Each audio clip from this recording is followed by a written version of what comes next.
Hey everyone, my name is Ben Chaish, and today we have an M1, an M1 Pro, and an M1 Max here in the office studio. And as a photographer, I actually use a computer more than I even use a camera to do all of my day-to-day work and editing and all that kind of stuff. And so having the right machine is incredibly important.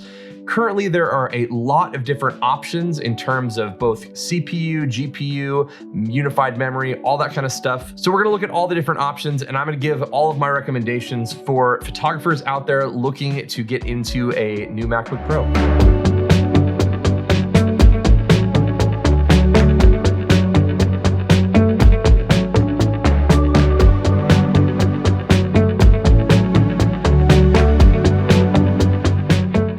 Now we'll start off with the M1, which comes in a few different varieties.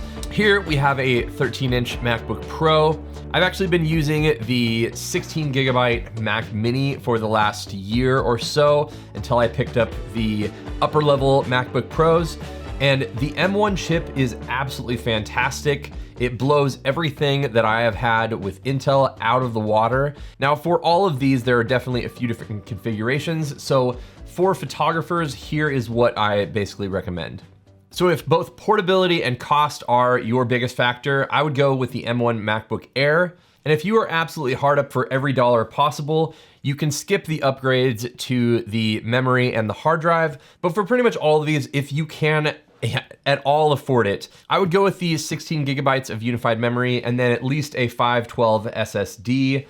One of the things I ran into with my Mac Mini was I picked up the 16 gigabytes of RAM and then only the 256 gigabyte SSD. I was running into a lot of memory swap issues, and then my computer would basically freeze up because I had such little hard drive space that when the RAM was trying to swap between the hard drive, it just was causing all sorts of issues. So to store larger Lightroom catalogs, all sorts of programs, that kind of stuff, having at least 512 and definitely more would be preferable, but I would say a minimum of 512 is the way to go there. And then for a couple $100 more, you could step up to the MacBook Pro, but honestly, there's not that big of a difference. And if I was going for one of the lower end models, I would definitely want to put that money towards a larger SSD or more memory. So while the 13-inch MacBook Pro is fantastic, and if you can get one on either the used market or refurbished, they're definitely great. But if you were trying to kind of like penny pinch everything you can, I would say skip the MacBook Pro, go for the M1 MacBook Air, and you should pretty much be good to go. Now, if you already have a display that you've been using with another computer or something, I can't recommend the Mac Mini enough, really. It is by far the most cost-effective thing if you already have a monitor. And again, 16 gigabytes of memory and 512 SSD should get you a long ways, especially since you're gonna be more tied to a desk. You have more access to plug in more drives, all sorts of that kind of stuff. And then one of the things that the M1 Max lack is ports, and having the IO on the back of the Mac Mini is fantastic. You get basically a full dongle's worth of ports on the back, which is super helpful.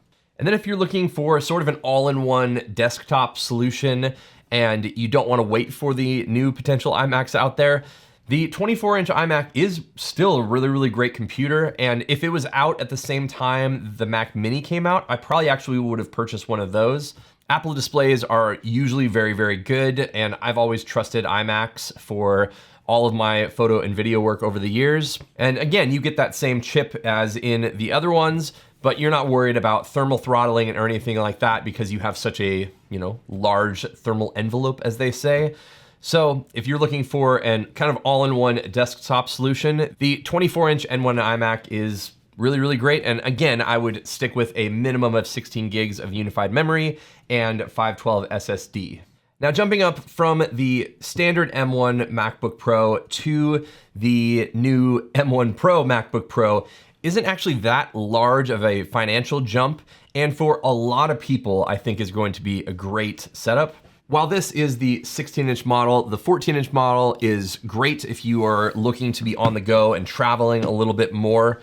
For me, I've been using that 13-inch for a long, long time, but As someone that's done a little bit more video work and wants to get out of my office a little bit more, I opted to go for the 16-inch, but the 14-inch is going to be great to A, save a little bit of money, and then B, obviously is going to be a lot more portable, and then you can plug it into an external display when you get home if you really want that extra screen real estate. But that base model at $1,999 gets you the new display, all the new ports, all that new hardware, as well as an 8-core CPU that actually has more high performance cores than the other base M1 models. So you're going to be able to get a little bit more out of those cores. You're getting 14 GPU cores, which for most applications in the photography world isn't that big of a deal, but just the base model comes with our base stats of 16 gigabytes of unified memory and 512 gigabytes SSD. So you're basically set up for that base model being a really, really fantastic machine. So for photographers, if you want to grab that base model, it's definitely going to be worth it and going to do a lot of really, really great things for you. I would say that with a program like Lightroom Classic, it is very, very CPU intensive. So if it can speed up my workflow at all, I would be totally fine with spending the extra $200 to upgrade to the 10-core CPU. It brings it in line with the M1 Pros on the 16-inch, as well as all the way up to the M1 Max. The top amount of CPU cores is only at 10. So for a lot of uses for photographers, they're very CPU based. And so you might not even see a difference if you upgraded to the higher processors. So while again, you can get the base model, I think it is definitely worth the money to upgrade from that 8-core to the 10-core. And then for the most part, the GPU in a photography setup isn't necessarily that important. So we can just spend that $200 to upgrade our CPU cores. And if you're someone that likes to run a lot of different applications at the same time, you might want to upgrade your memory to 32 gigs. But with the M1 system, if you're running, Photoshop and Lightroom and maybe a few tabs and things like that, you're pretty much going to be all right with 16 gigs. But if you are editing video and things like that, I would definitely hop up to the 32 gigs of unified memory. And then obviously if you have the budget, adding storage on the device is going to be way more convenient and way faster. So I would say as a photographer, I would not probably buy a machine that has less than 1 terabyte of SSD. So that's another $200 that I personally would spend. You can get away with it, but I feel like at minimum, 1 terabyte is just gonna make your life a lot easier. 2 terabytes is probably where I would want to be at. Obviously I'd want 8 terabytes, but upgrading from 512 to 8 terabytes costs you $2,400 and I'm not really into that. So not gonna go in that direction. And then if you are someone that wants the, larger screen real estate and you don't mind carrying around a larger machine, this 16-inch M1 Pro is definitely the thing I think most photographers who want a little bit more space and don't mind carrying around a larger machine are going to be best suited for. From everything I've seen at this point, Lightroom Classic doesn't use very many GPU cores, so spending the money to jump up to the M1 Max probably doesn't make sense for a lot of people. Photographers, I would definitely say that using your money to go towards more memory or larger SSD is definitely the way to go. So this model is the 10-core CPU, 16-core GPU with 16 gigabytes of unified memory and 1 terabyte of SSD. It's gonna be a really, really common setup for $2,699, and it gets you pretty much everything you would need. Again, if you want to jump up to the 32 gigabytes of memory or a larger SSD, those are definitely great upgrades. But for someone like me that doesn't want to spend too much on a device, I feel like going with the 16 gigabytes of memory and the 1 terabyte SSD is definitely going to work out for me. But if you did want to future-proof your machine a little bit more, jumping up to 32 gigs of unified memory and 2 terabytes of SSD, probably a good idea if you're going to be planning on using your machine for more than 2, 3, 4, 5 years. And then to be honest, I don't think that if you are a photographer and you're not doing video work or a lot of rendering or things like that, I don't think the M1 Max processors are really going to be worthwhile for most people. I haven't seen the GPU usage when I'm just doing photography apps really make that big of a difference.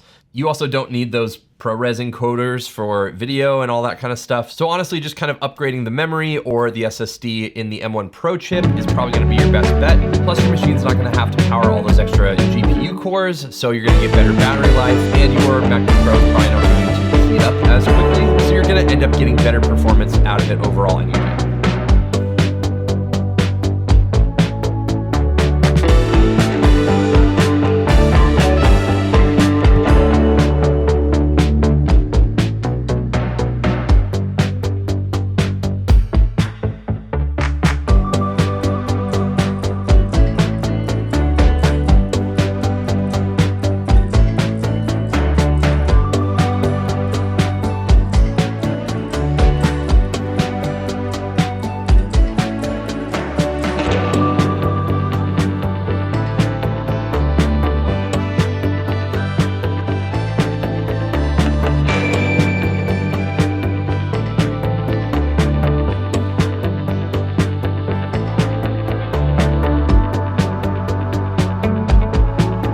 Hopefully that was helpful. Let me know if you have any questions in the comments below. I think a lot of creatives in general are obviously going to be really, really excited about these machines, and there are a ton of great options.